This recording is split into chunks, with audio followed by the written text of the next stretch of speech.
I still can't believe we escaped the Ashwinders. You may not realize it, but you are the talk of the school since you saved me that day. I wonder how everyone knows about it. I told my mother in the hope that she would be more forgiving of what I have been up to if it came from me.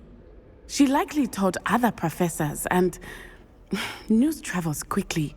Unfortunately, she might, in fact, have been even less forgiving than I'd hoped.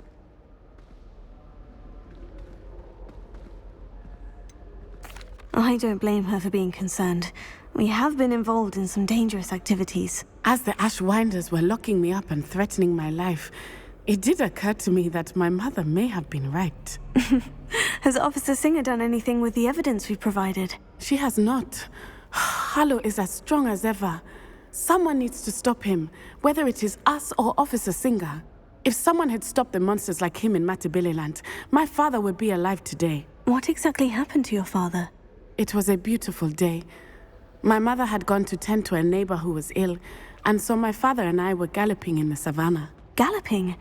Your father was also an animagus, I take it? He could become the most majestic giraffe, and he would carry me on his back, my arms around his neck.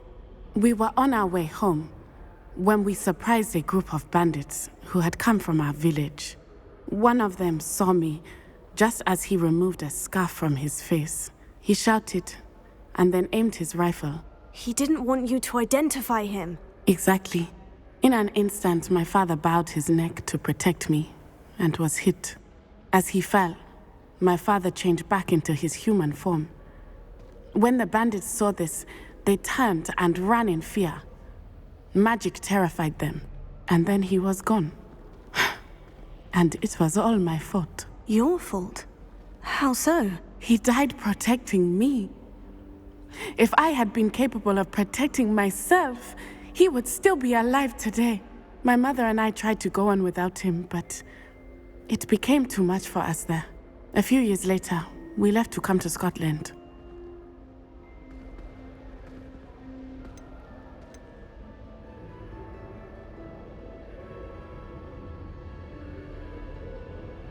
What does your mother think about all of this? Well, as you saw, she worries a great deal.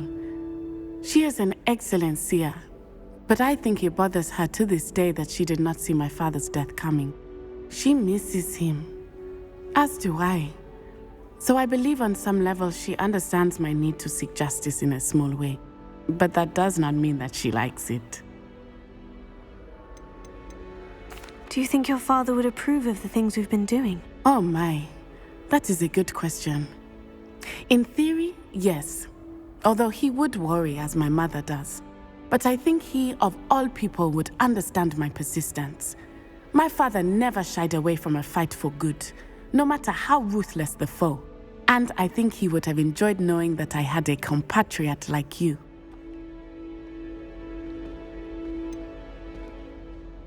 Do you think taking down the Ashwinders will avenge your father's death? No. Vengeance is not what drives me. My father would not want that.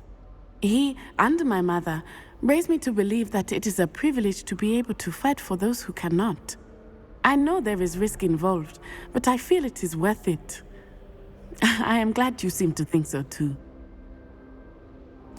I'm sorry, Natty. I can't imagine what you've been through.